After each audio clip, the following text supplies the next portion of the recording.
Good evening. The third phase of polling will take place tomorrow in the ongoing general election 2019. Fates of candidates in the fray from 116 Lok Sabha seats in 15 states and union territories will be sealed by tomorrow evening. Voting will start at 7 a.m.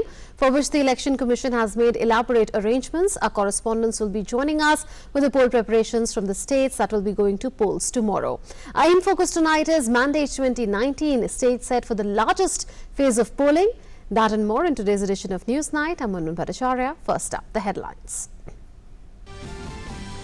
Stage set for third phase of polling in general election 2019 tomorrow. 116 Lok Sabha constituencies across 15 states and union territories to go to polls. Over 18 crore voters to decide the fate of 1,640 candidates. Prime Minister Narendra Modi holds election rallies in Maharashtra and Rajasthan, slams the opposition over national security and accuses it of spreading canards on the issue of reservations. Says his government has not only ensured security but also has taken the country to new heights of development.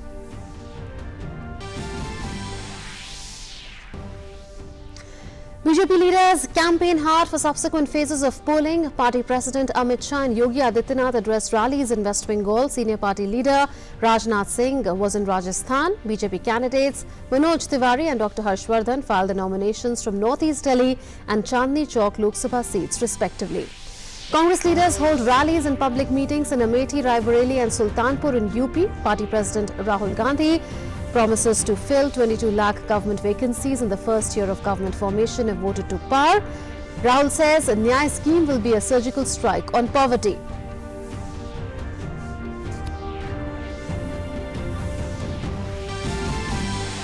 Congress President Rahul Gandhi expresses regret in the Supreme Court over his remarks in connection with the Rafale judgment after Apex Court said the remarks were incorrectly attributed to it.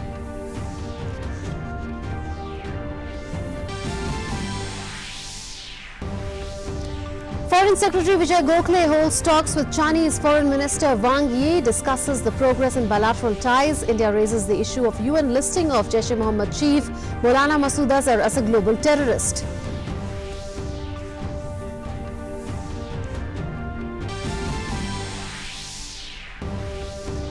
Sri Lanka declares a state of emergency from midnight tonight following the deadly Easter Sunday attacks.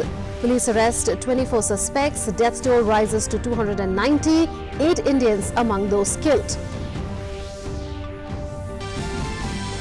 And Kavinder Singh Bisht upstages reigning world champion Kerat Yeraliev. Amit Fangal edges past familiar foe and Olympic champion Hasanboy Dusmatov, assuring themselves of medals at the Asian Boxing Championships in Bangkok.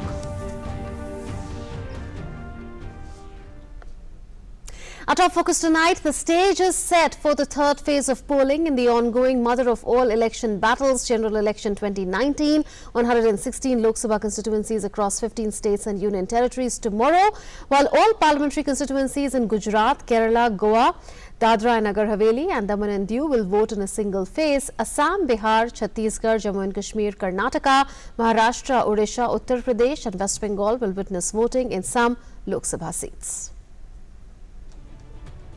Stage is all set for third phase of Lok Sabha polls, in which 116 parliamentary constituencies will go to polls on Tuesday. Polling in most of the seats will begin at 7 a.m. and will conclude at 6 p.m. The 116 seats which will go to polls in this phase are spread across 13 states and 2 union territories, for which a total of 1,640 candidates are in the poll fray. Polling will take place for all the 26 Lok Sabha seats in Gujarat, all of 20 seats in Kerala, on both the seats of Goa and 1 each in Daman and Diu and Dadra and Nagar Haveli. Besides, polling will also be held for 14 remaining seats in Karnataka, 14 in Maharashtra, 10 seats in Uttar Pradesh, 7 in Chhattisgarh, 6 in Odisha, 5 each in West Bengal and Bihar, 4 in Assam and 1 each in Jammu Kashmir and Tripura. The third phase of assembly polls in Odisha will also take place on Tuesday, when 42 seats of the state assembly will go to polls. Election Commission has made all the necessary arrangements for the polling, and lakhs of poll personnel have been deputed at polling stations. Heavy security arrangements are in place to ensure free and fair polling. Security personnel from central and state forces have been deputed to ensure safety of the poll process. In Gujarat, all the 26 Lok Sabha seats are going to polls in one go in the third phase. Poll staff for actual polling purpose more than 2,23,000 are deployed, and police force is more than 1.2 lakhs. In Kerala, polling will take place for all the 20 parliamentary seats on Tuesday. A record 227 candidates are in fray for these seats. A total of 24,970 polling centres have been set up in the state. A total of 57 companies of central forces have been deputed to ensure free and fair polling. More than 220 candidates are in the fray. 227 candidates, to be exact, are in the fray for 20 Lok Sabha seats, constituencies in Kerala. 14 seats each in Karnataka and Maharashtra will also be witnessing voting in the third phase. Other 14 Lok Sabha seats in Karnataka had gone to polls in the second phase on 18th of April. We have make vehicles to the senior citizens as well as the PWD voters and as a senior women also. Wheelchairs and a significant glass, and also this in election we give the braille also, and as a volunteers we appointed each polling station. They pick the voters from their house point to the polling booth. This is a very important and relevant phase for both the political parties in Karnataka, the Congress as well as the BJP. And this second phase of polling falls mainly in those Lok Sabha constituencies which are part of northern Karnataka. Voting will also take place for 10 Lok Sabha seats of Uttar Pradesh. These include Moradabad, Rampur, Sambhal, Firozabad, Mainpuri, Etah, Badaun, Aunla, Bareilly and Pilibhit. Election Commission has set up a total of 20,116 polling booths to decide the fate of 120 candidates in the fray. एक विधानसभा में 10 model booth और एक pink booth बनाया गया है। मतदान प्रक्रिया प्रारंभ होने के साथ ही ये जो निर्वाचन प्रक्रिया की शुरुआत जैसे ही हुई, इसी के साथ स्वीप गतिविधियां बढ़ा दी गई और जो दिव्यांगजन हैं और वो जो बुजुर्ग मतदाता हैं उनके लिए विशेष इंतजाम किए गए, उनके सहायता के लिए वॉलंटियर्स लगाए गए हैं। In West Bengal, Chhattisgarh, Assam and Odisha, all the arrangements are in place. Polling parties have reached their respective polling areas. Polling for Tripura East seat will also be taking place on Tuesday. The seat was scheduled to go to polls on 18th April, but Election Commission had postponed the polls due to security reasons. In Bihar, voting will be held for Jhanjharpur, Supaul, Araria, Madhepura and Khagadia Lok Sabha seats, where elaborate arrangements have been made to facilitate voters. Law and order के दृष्टिकोण से सभी मतदान केंद्रों पे व्यापक इंतजाम police बल का और पैरामिलिट्री फोर्सेस का किया गया है। मुझे पूरा विश्वास है कि कहीं भी हम लोग पूरे क्षेत्र को ध्यान में रखते हुए मतदाताओं के बीच एक विश्वास जो पैदा करने का काम था वो भी हम लोग पिछले दिनों फ्लैग मार्च करके करवा रहे हैं। जो असामाजिक तत्व हैं उनके विरुद्ध बड़े पैमाने पे कार्रवाई की गई है। In Goa, voting for both the Lok Sabha seats will take place in single phase on Tuesday. By polls for 3 assembly seats will also take place the same day. In all the polling stations, we are going to have webcasting. So we will be keeping eye on all the activities which are going to happen in the polling station. The Election Commission has made elaborate arrangements to conduct smooth polls. Elaborate security arrangements have been made to ensure that the polls are conducted in a fair manner. In Jammu Kashmir, voting for Anantnag parliamentary constituency will also take place, where heavy security arrangements have been made to ensure smooth polling. As you can see, buses have come in and policemen are here. They are here to collect the voting material, the electronic voting machines or EVMs and VVPAT machines, and then these CRPF personnel and police personnel will be deployed. They will be given, assigned their duties so that they can go to a polling station. This phase will seal the fate of several political heavyweights. These include BJP President Amit Shah, who is contesting from Gandhinagar in Gujarat, Congress President Rahul Gandhi from Wayanad, and SP leader Mulayam Singh Yadav from Mainpuri in Uttar Pradesh. Besides Union Ministers Anant Kumar Hegde and Ramesh Jigjinagi, NCP's Supriya Sule, Mallikarjun Kharge from Congress, Samajwadi Party's Azam Khan, BJP's Jayaprada and Varun Gandhi and Shivpal Yadav of Pragatisheel Samajwadi Party are in the fray for this phase. Over 18 crore 85 lakh voters are eligible to cast their votes in this phase. Bureau Report, DD News. Prime Minister Narendra Modi addressed election rallies at 4 places in Maharashtra and Rajasthan. At those rallies, Prime Minister furthered his onslaught on the opposition on the issue of national security, accusing the Congress of not keeping its word in its 2009 election manifesto of adopting zero tolerance towards terrorism in the aftermath of the 26/11 Mumbai terror attacks. He also assured that there will be no meddling with the reservation policy and the interests of the reserved categories will be protected. More in this report. Amid preparations for the third phase of polling, Prime Minister Narendra Modi addressed a host of rallies in 2 states. He canvassed for votes for the BJP while addressing 4 public meetings in Maharashtra and Rajasthan. In Dindori, the PM took on the Congress over issues of national security. Drawing a contrast between actions of his government and the UPA regime, the Prime Minister said that while his government took courageous steps in response to terror attacks, the UPA government's response was weak and fearful. He credited his government with greater success in combating terrorism. उनकी सरकार दुनिया भर में पाकिस्तान के नाम पर रोती रहती थी। देखिए पाकिस्तान हमारे देश में आके ऐसा करता है।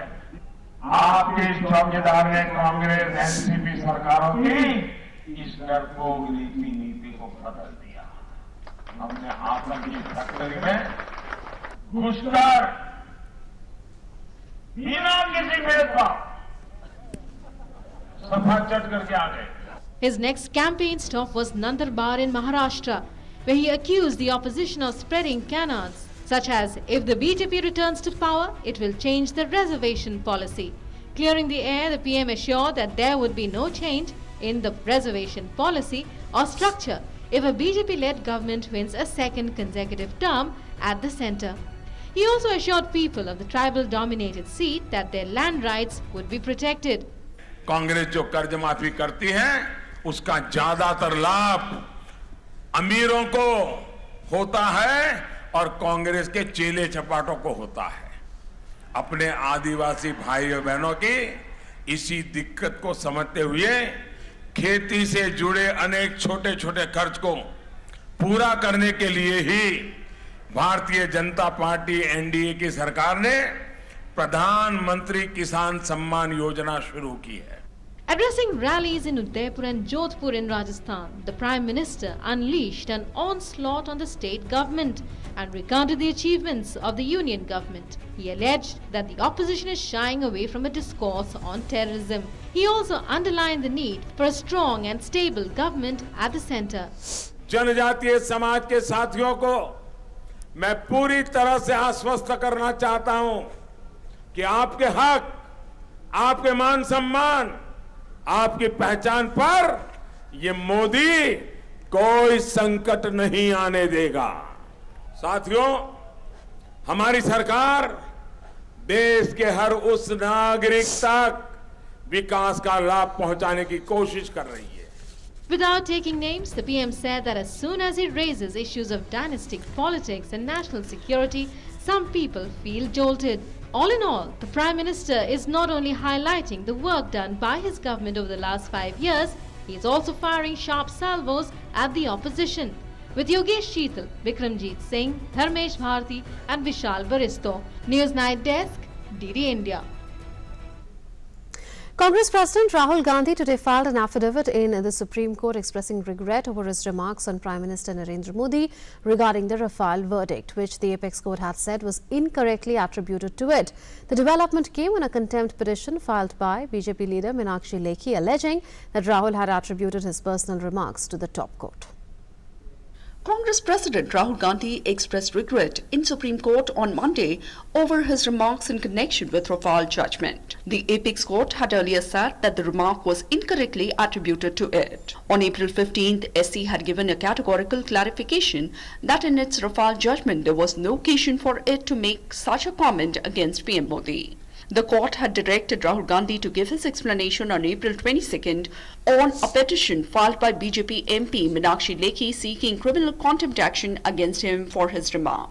Rahul Gandhi, who had filed an affidavit in response to the apex court's April 15 order, said he had made the statement in the heat of political campaigning, which has been misused by his opponents. He said he had no intention to lower the dignity of the apex court. जो अभी हलफनामा आया है राहुल गांधी जी का, उसमें उन्होंने माना है कि उन्होंने गलत किया और उन्होंने झूठ बोला है। तो असलियत में जो ये झूठ बोलना है वो कोर्ट की अवमानना का केस बनता है, और क्योंकि कोर्ट की अवमानना हुई है और आजकल जिस तरीके का कोर्ट के प्रति देश में माहौल खड़ा करने की कोशिश है, तो उस संदर्भ में मैं ये जरूर कहना चाहूंगी कि कोर्ट पूरे प्रयास करे और कोशिश प्रार्थना उनसे कि वो ऐसे व्यक्ति के खिलाफ कार्रवाई करे। A bench headed by Chief Justice Ranjan Gogoi on April 15th had decided to consider the criminal contempt petition filed by Meenakshi Lekhi against Gandhi for attributing to it some observation that were not in the Rafale judgment. Shri Rahul Gandhi's credibility is already taken a beating. He's lost his credibility. And therefore, people in public life, to generously go on saying untruth and to repeat it is just a matter of such a grief. I feel sorry. बात यह है कि supreme court में मामला है तो मैं उसमें कमेंट नहीं करूंगा, मगर मीटिंग में आपने सुना होगा कि मैंने साफ बोला, भैया सच्चाई से कोई नहीं बच सकता, सच्चाई से कोई नहीं बचेगा। राफेल मामले में इंक्वायरी होगी, इंक्वायरी में साफ निकलेगा। Lekhi, the Lok Sabha MP from the New Delhi constituency, has alleged that Gandhi has attributed his personal remarks to the top court and tried to create prejudice. With inputs from Vikas Sarthi, Newsnight Desk, DD News. Electioneering gained momentum for the remaining 4 phases of polling, with leaders canvassing for votes, while BJP President Amit Shah and UP Chief Minister Yogi Adityanath camped in West Bengal. Rajnath Singh was in Rajasthan. In Delhi, some of the BJP and Aam Aadmi Party candidates filed their nominations. Prepped for the third phase of voting, top BJP leaders are also busy campaigning for the remaining phases of the general elections. BJP President Amit Shah was in West Bengal on Monday, where he let loose a barrage of political invective against Mamata Banerjee. The Lotus Party's chief claimed that West Bengal is in the middle of a wave favouring the BJP. 2 चरण के चुनाव में ममता दीदी को अपनी हार स्पष्ट रूप से दिखाई देती है, और वही हताशा से प्रेरित होकर वो चुनाव आयोग पर आरोप लगा रही हैं, विपक्ष पर आरोप लगा रही है। सभी लोकतांत्रिक तरीकों का बंगाल के अंदर दफन करने वाली ममता दीदी आज लोकतंत्र की बात कर रही है। वो The BJP chief addressed a flurry of rallies in Howrah, Nadia, Birbhum and Bardhaman in West Bengal. He said there can be no compromise on the nation's security. Shah further charged that Mafia Raj is prevailing in the state under the leadership of the Trinamool chief minister, and only BJP can end it. Pakistan से गोली आएगी, यहाँ से गोला जाएगा, इनका जवाब पत्थर से दिया। ये हमारा संकल्प भारत की सुरक्षा के साथ वोट बैंक के लिए कोई समझौता नहीं। Uttar Pradesh Chief Minister Yogi Adityanath was also in West Bengal on Monday, where he addressed several political rallies, Behrampur and Hooghly included. The UPCM said that the nation has become secure under Prime Minister Modi's leadership, while under Congress rule, the nation's security was under question. हमारे सेना के पास शौर्य पराक्रम पहले भी था, लेकिन शौर्य और पराक्रम के लिए दृढ़ इच्छा शक्ति की सरकार चाहिए थी, एक मजबूत सरकार चाहिए थी। वो मजबूत सरकार को देने का कार्य किया मोदी जी ने, और यही कारण है आज पूरे देश के अंदर चारों ओर एक आवाज है कि फिर एक बार। Monday also saw senior party leader Rajnath Singh campaigning for the BJP in Rajasthan. He addressed rallies in Bikaner and Alwar and attacked the Congress. He said removing poverty is just lip service for the rival, and said the day the country becomes rid of the Congress, it will automatically be rid of poverty. Bharat ही नहीं, दुनिया के लोग इस सरकार के कामकाज की प्रशंसा कर रहे हैं, प्रधानमंत्री की प्रशंसा कर रहे हैं, और आजाद भारत के इतिहास में पहली बार ऐसा हुआ है कि विश्व में सर्वाधिक तेजी से आगे बढ़ने वाली अर्थव्यवस्था यदि किसी देश की है तो हमारे और आपके देश ये भारत की हो गई है। बहनों भाइयों, पहली बार हो। Apart from campaigning, top BJP leaders also made a beeline to file their nomination papers on Monday. After announcement of BJP candidates for Delhi, Manoj Tiwari and Dr. Harshvardhan filed their papers for the Northeast Delhi and Chandni Chowk seats. Both leaders carried out roadshows before filing their nominations. In Bhopal, it was Pragya Singh Thakur who staked her claim for the prestigious Lok Sabha seat, which also has top Congress leader and former Madhya Pradesh CM Digvijay Singh vying for it. Clearly, the third phase will have its final round on Tuesday. The remaining 4 phases are still witnessing intense political activity. With Girish Nishana in Delhi, Newsnight Desk, DD News. And while the stage is set for the third phase of polling tomorrow, parties across the political spectrum are pulling out all stops to woo voters as they focus their all into campaigning for the remaining phases. Congress's top brass as well as that of SP and the Aam Aadmi Party were hot on the campaign trail. Nomination filing too continued in the midst of all the campaigning. Leaders across the political spectrum are busy campaigning for the remaining phases of the Lok Sabha elections. On Monday, rallies and public meetings were held by the Congress party in Amethi, Raebareli and Sultanpur. UPA chairperson Sonia Gandhi, Congress chief Rahul Gandhi and his sister Priyanka Gandhi were in Gandhi Bastion, seeking votes from the public. Congress party की सरकार 2019 में चुनाव जीतते ही न्याय योजना लाएगी। न्याय योजना 25 करोड़ लोगों को 5 करोड़ परिवारों को सीधा बैंक अकाउंट में हर महीने 6,000 रुपए डालेगी, साल के 72,000 रुपए। और भाई और बहनों 5 साल के 3,60,000 रुपए। Referring to the Nyay scheme at a public meeting in Tiloi, in Amethi, in his parliamentary constituency, the Congress president said, when the Congress fulfills its Nyay poll promise, the purchasing power of the people will increase and 22 lakh government jobs vacant will be filled within a year.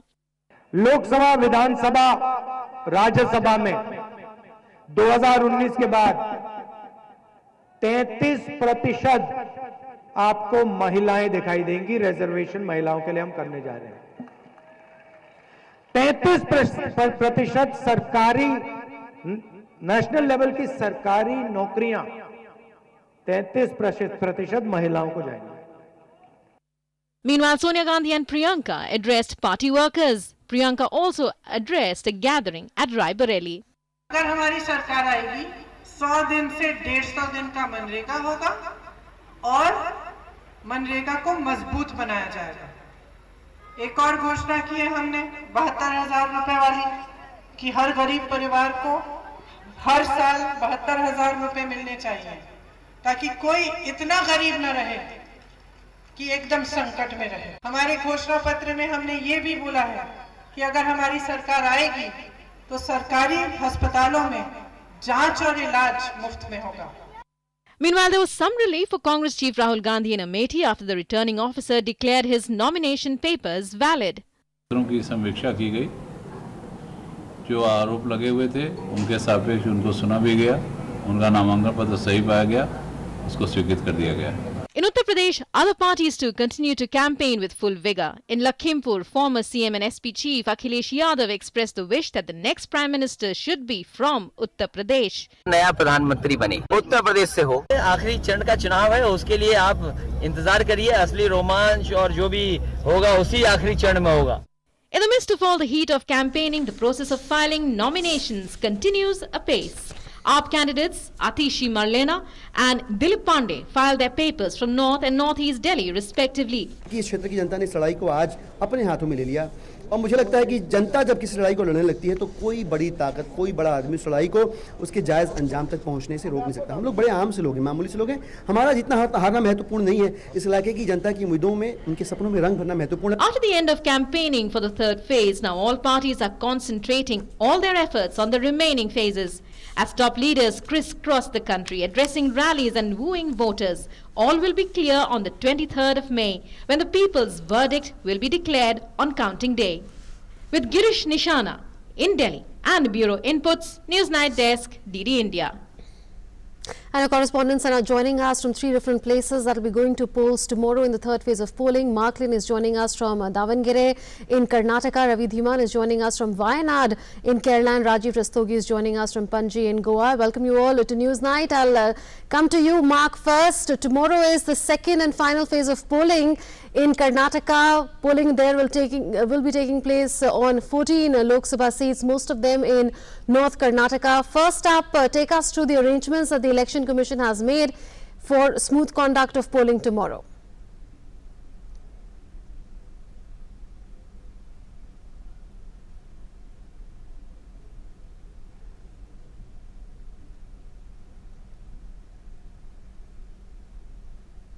Mark, can you hear me? Okay, we'll try and set right the connection with Mark Lane, who's there with us from Davangere in Karnataka. I'll come to you, Ravi, now. Ravi, what are the arrangements that the Election Commission has made there? Because Kerala is going to polls in a single phase. So all 20 seats will be witnessing polling there tomorrow. That's true, Munmun. Elaborate arrangements have been made, one for a smooth conduct of the polling process, and another to ensure security of not only the polling booths, the candidates, but also the voters who will come to polling booths tomorrow. There are around 25,000 polling booths spread across the state, and more than 55 companies of Central Armed Paramilitary Forces have been deployed in many areas throughout the state. They have fanned out throughout the state. The place where we are standing right now, Wayanad, is the only district in Kerala which has reported some incidents of Maoist activity in the past. So therefore, the special focus is on this area, as it's a VVIP constituency now that Rahul Gandhi is a contestant on a Congress ticket, and more than 1 lakh personnel from the state administration have been deployed for the election duties all across the state. They have been going to the remotest part of the state to ensure voting takes place smoothly tomorrow, and all arrangements have been done. District administrations have been instructed to make sure that there are no incidents of violence. Kerala has a history of electoral violence just after the elections, or sometimes during the elections also. Section 144 has been imposed in some parts of northern Kerala, which has been more prone to electoral violence in the past. So the administration is not taking any chances whatsoever with anti-social elements and other disruptions if they come during the electoral process. But as of now, all the arrangements are in place for a smooth conduct of polling in all the 20 seats in Kerala. And Rajiv is with us from Goa. Rajiv, in Goa, there are 2 Lok Sabha seats, and the entire state will be witnessing polling tomorrow for the Lok Sabha polls. Besides that, there will also be polling that will be taking place for 3 assembly by-polls. What are the arrangements that the Election Commission has made for smooth conduct of polling tomorrow?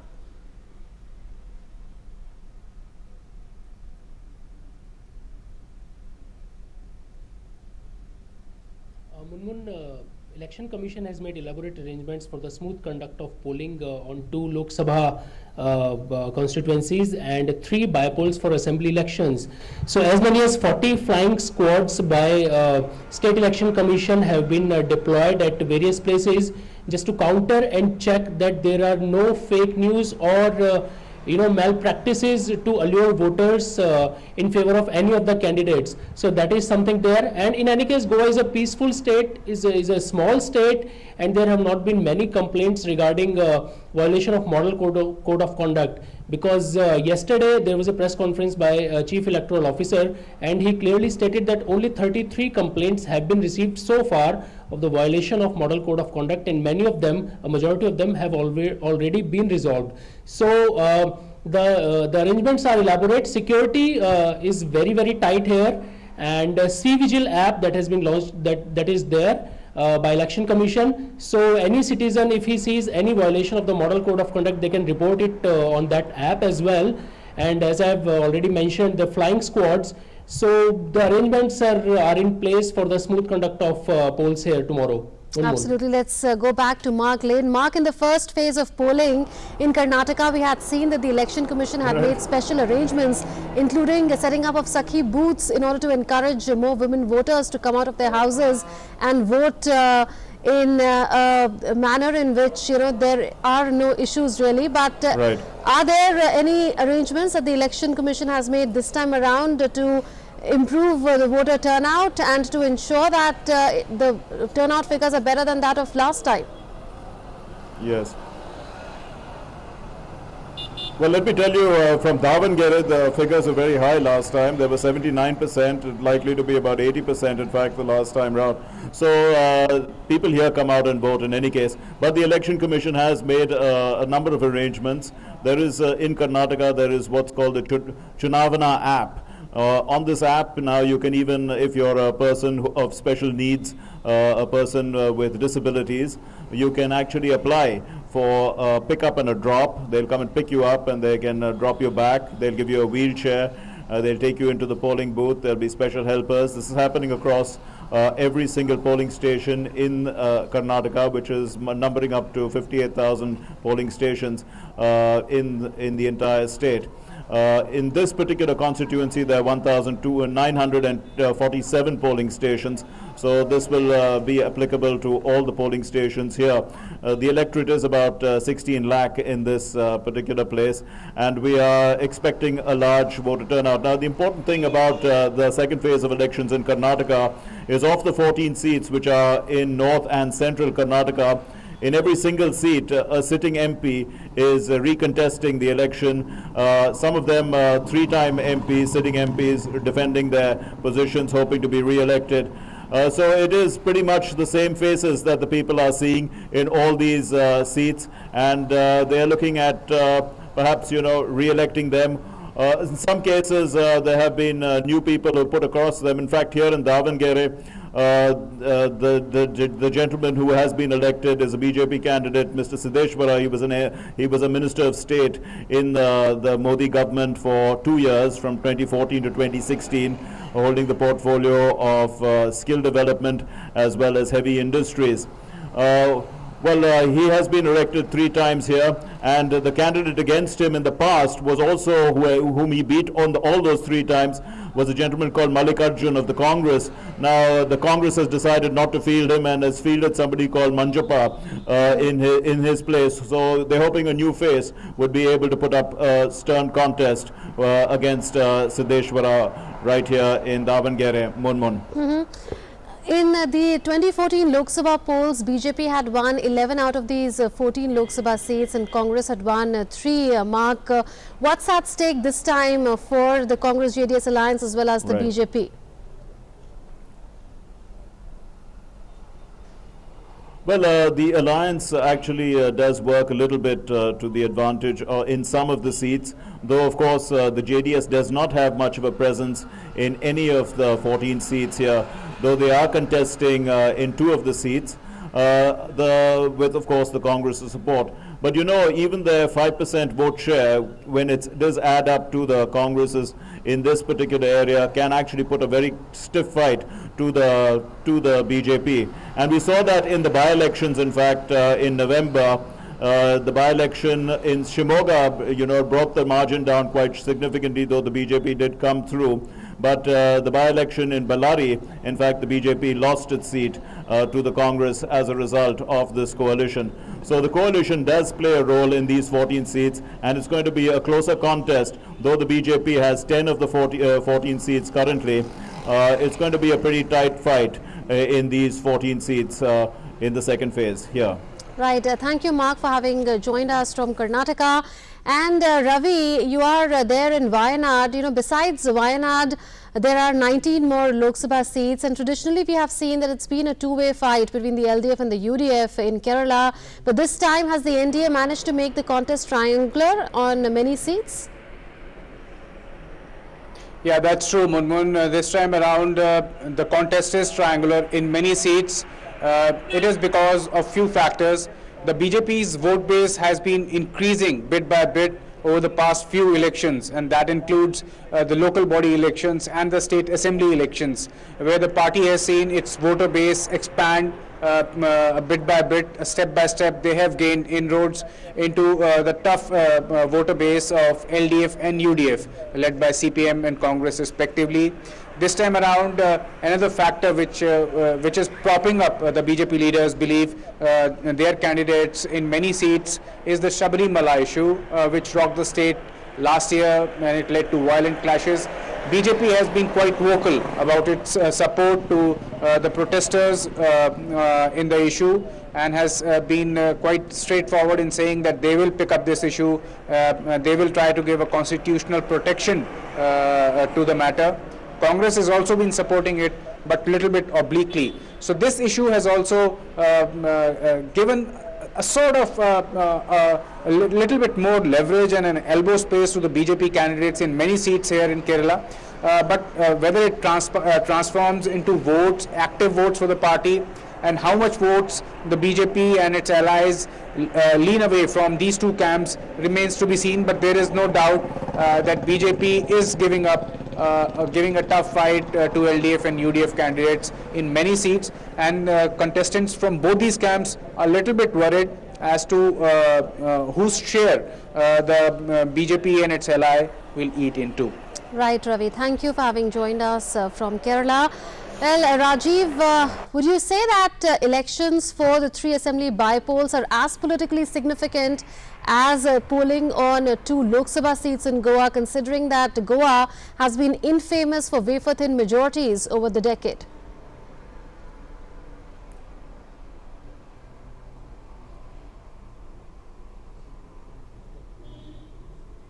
Well, certainly, because 3 by-polls for assembly elections, they are as important as these Lok Sabha elections are. And one by-poll for assembly elections is going to be held on 19th of May, which is the seat which was vacated after Manohar Parrikar's demise. So basically, definitely, yes, his son is likely to be contesting from that seat. But yes, these 3 seats are also important because both the parties, when the elections were held in Goa, so there was no majority to any of the parties, and BJP was able to form the government. So yes, these 3 seats are going to be like game changer, in terms of who can change the government's course in what ways. So definitely, yes, these 3 seats are going to be very important as well. Right. Thank you, Rajiv Rastogi, for having joined us from Panji in Goa. And that brings us to our In Focus tonight, which is Mandate 2019, stage set for the largest phase of polling. To discuss that, we have with us senior journalist Praful Ketkar. But first, there is some breaking news coming in at this point in time. And that is that Gautam Gambhir will be contesting, and also Meenakshi Lekhi. Meenakshi Lekhi will be contesting from the New Delhi Lok Sabha constituency, and Gautam Gambhir will be contesting from East Delhi. So it's going to be a 3-cornered fight between the BJP, Aam Aadmi Party and Congress. Meenakshi Lekhi is the sitting MP from New Delhi. So she has been given a ticket from New Delhi once again. She is the sitting MP from there. Gautam Gambhir, former cricketer who joined BJP around a month back, will be BJP's candidate as well from East Delhi. So Gautam Gambhir will be up against Atishi Marlena of the Aam Aadmi Party, as well as Arvinder Singh Lovely of the Congress Party. So 3-cornered fight there. And from New Delhi, we are seeing that Meenakshi Lekhi will be BJP's candidate. So we'll take your first reaction on this, Praful Ketkar. 2 candidates being announced by the BJP, Meenakshi Lekhi as well as Gautam Gambhir. It was expected that Gautam Gambhir would be fielded from New Delhi, but somehow the BJP has decided to field him from East Delhi. See, New Delhi has been a very prestigious constituency and seen very keenly.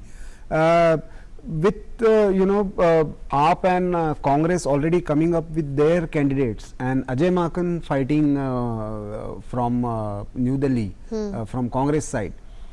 So it clearly looks like BJP has gone for a more experienced face and known face in New Delhi in the form of Meenakshi Lekhi.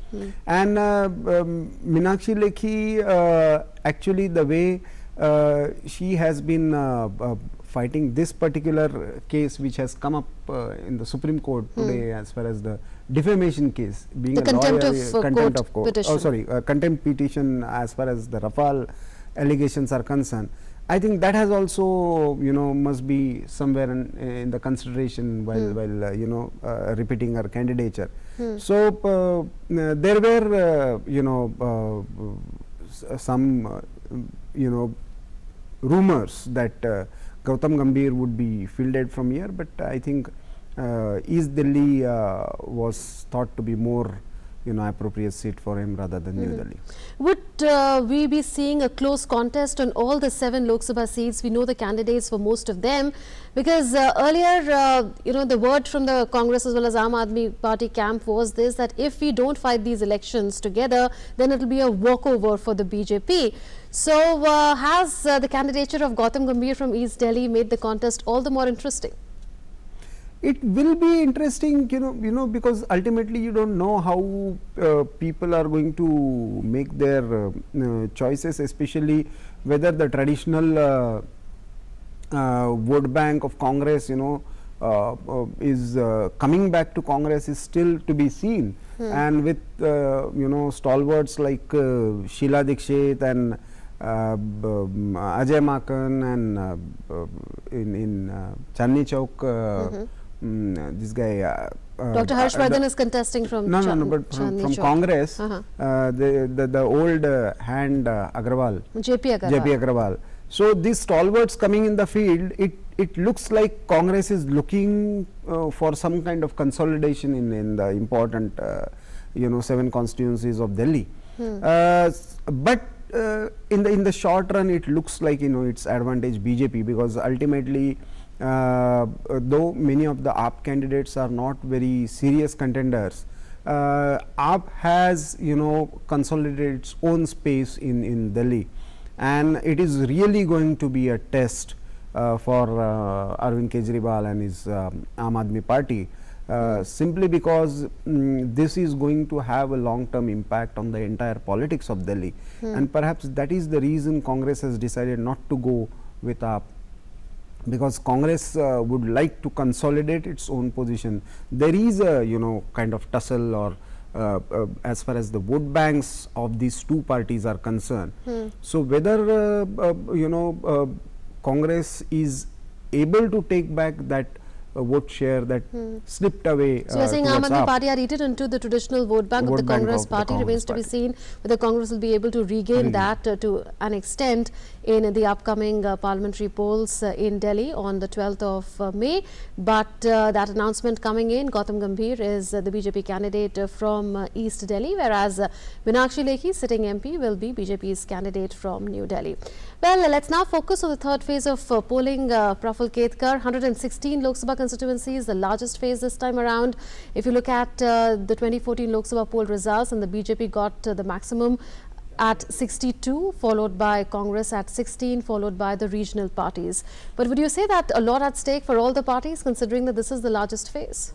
Yes, this is very significant phase, because see, practically we are crossing the halfway mark in this phase. We are already through with almost 185 seats. So after and we'll be done with 302 by the end of tomorrow's phase. And also important because if you look at the states that are going for this election, UP will remain important, and for entire political calculations, whether for political parties or for media and political analysts, UP will remain the main point of discussion. But I feel that Gujarat and Kerala, these two states are going for polls with all parliamentary seats tomorrow. Now, these two states are very important, one for BJP, the other for the entire question of relevance of left on the one hand, and on the other hand, wherever if even in 2014 Lok Sabha elections, if at all where Congress could reach the two-digit mark, it was actually in Kerala. And with Rahul Gandhi going there, Congress is hoping to give a tough fight in many. In fact, they are in main contenders in many of the constituencies. So these two states, in defining the ideological position of India's political spectrum, they are very important. So Mr. Amit Shah fighting from Gandhinagar and entire Gujarat going 26 seats going for polls tomorrow, and 20 seats in Kerala, where two main contenders, UDF and LDF, and as your reporter said, you know, there are certain constituencies like Thiruvananthapuram or Pathanamthitta, where you know BJP has given very strong candidates, and even Suresh Gopi in his constituency is Thrissur, yeah. giving a very you know serious contender there. So it is going to be very interesting, but more importantly, if you see the ideological spectrum, these two states I see are very important. So left there is fighting for resistance. BJP is hoping to make inroads, and Congress would be hoping to have a ripple effect with the candidature of Rahul Gandhi in the whole of South India. In Gujarat, there was this X factor in the last assembly elections with Hardik Patel, Jignesh Mevani as well as Alpesh Thakur. Has a lot of water flowed down the Ganges since then? Yeah, see, if you see the kind of you know in last few months, you know, at least you know 6 to 7 MLAs from Congress side have already crossed over to BJP. Alpesh is you know no more with the Congress officially, and Hardik is out of you know actual electoral. How far Jignesh is campaigning there, or perhaps he is looking more towards Bihar, I don't know. But locally, I think as far as the BJP and Congress is, these two national parties are concerned, they will be fighting very bitterly as far as in Gujarat is concerned. And there are certain seats where Congress this time is giving very tough fight. But remember, this has been a stronghold. Both Prime Minister Modi and there's breaking news coming in. Jaitley Singh Sidhu has been barred by the Election Commission. Election Commission has barred him from campaigning for 72 hours over his remarks in Bihar. So Election Commission cracking down on Jaitley Singh Sidhu as well. In the past, we've seen the Election Commission cracking down on various leaders like Mayawati, Azam Khan and even Yogi Adityanath. Now, the Election Commission barring Congress's Jaitley Singh Sidhu from campaigning for 72 hours. Your remarks?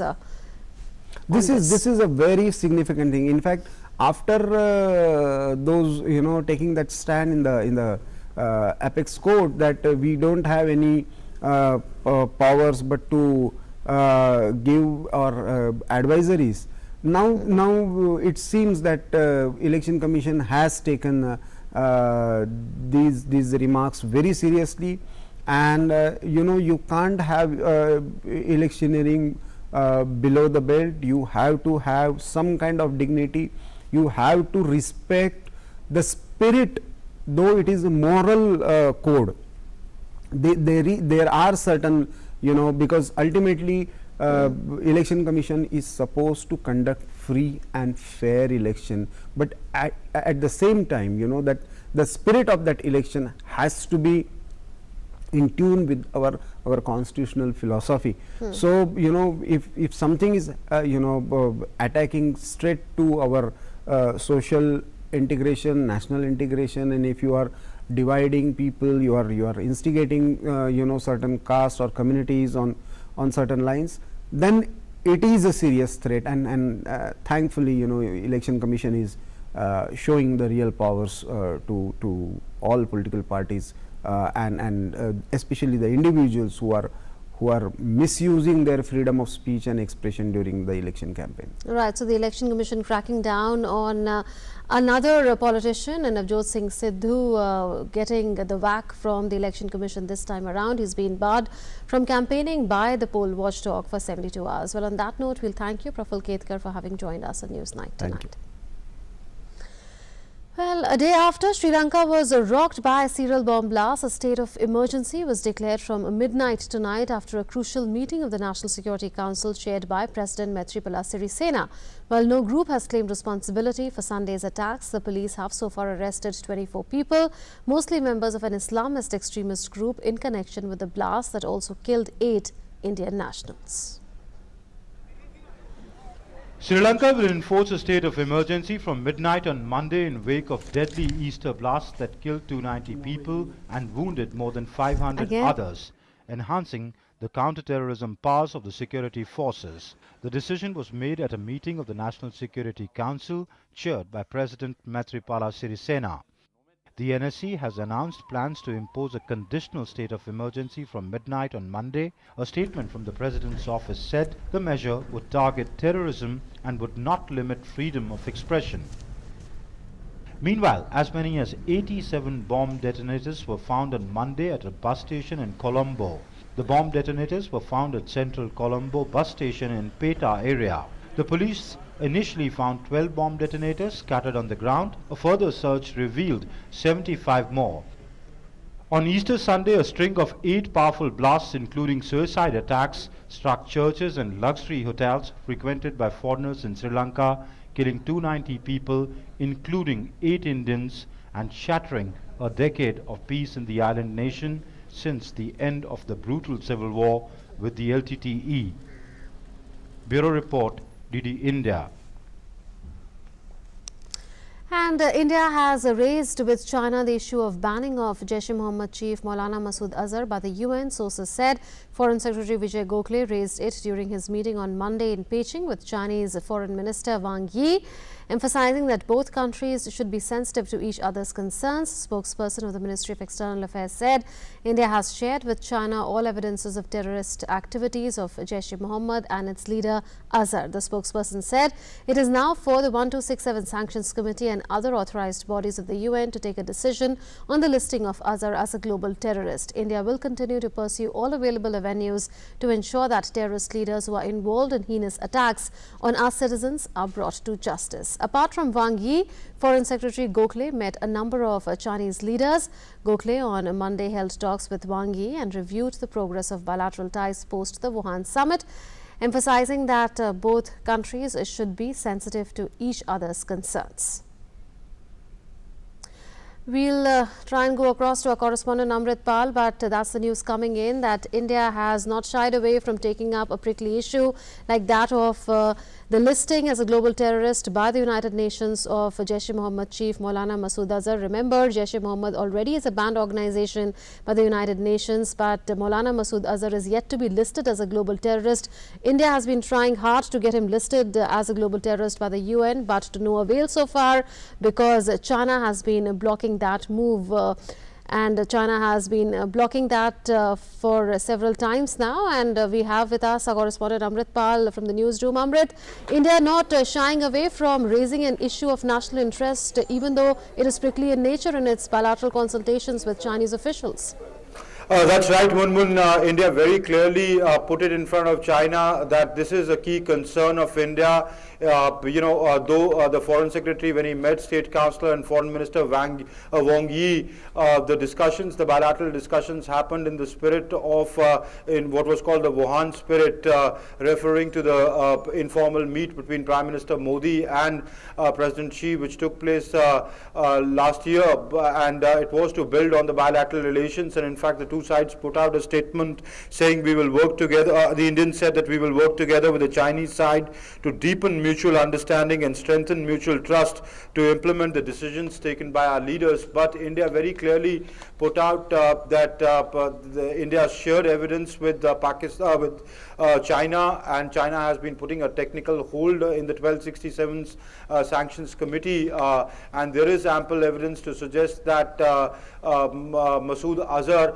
who is the head of Jaish-e-Mohammed, has been involved in terrorist activities in India, especially the Pulwama attack, the latest being the Pulwama attack. So China needs to change its position on that. So India very not shying away, as you say, from raising its concerns very forthcomingly with China, and saying that this is on the table. And in fact, the signals emanating from the Chinese side are that China is, ready to reconsider its position on Azhar when it comes to the 1267 Sanctions Committee. If you look at the statement emanating out of China's foreign ministry last week, they had said that a new understanding could build in the UN Security Council on the 1267 Sanctions Committee. So clearly, while the meetings, including with Wang Yi, were forward-looking and in a conducive atmosphere, but India raised the issue very, very clearly. Is this the latest in a series of efforts, Amrit, that India has made in order to get Maulana Masood Azhar listed as a global terrorist by the UN? Because India has raised this issue with all the permanent and non-permanent members of the United Nations Security Council, and we've seen how United States has stood by India very firmly. Not just the United States, Great Britain, France, who brought this resolution, though China put a technical hold on it. But India very clearly today also stressed that India will continue to explore all avenues.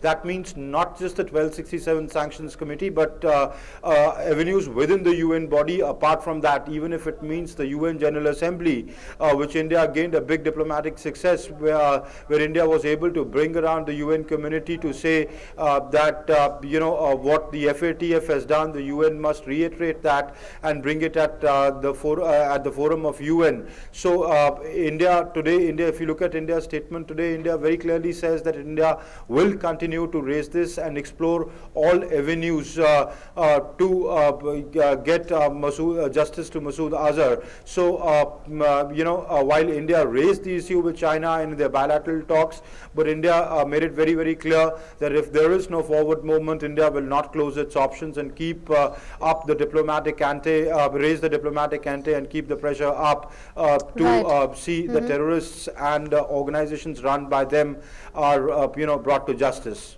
Right, Amrit. Thank you for those updates from the newsroom. Well, Union Minister and senior BJP leader Arun Jaitley has hit out at the Congress President Rahul Gandhi after Rahul Gandhi expressed regret in the Supreme Court over his remarks in connection with the Rafale judgment. Jaitley said that credibility of Rahul Gandhi in public space has gone further down with his regret. When senior leaders like the President of the Indian National Congress, Shri Rahul Gandhi, speak, ordinarily their word must carry credibility. There's a sanctity to every word that they speak. But of late, he had made a daily routine of making recklessly false statements.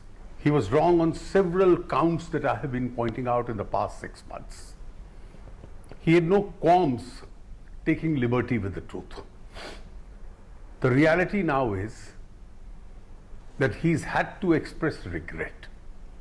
While I don't wish to comment on the matter pending before the court, it's for the court to take a view. But when public leaders express regret over their public statements that we lied to the people, it's an issue of credibility of such leaders. He had very low levels of credibility, which has been eroded even further. That's it then in this edition of News Night on DD India. Thanks for watching.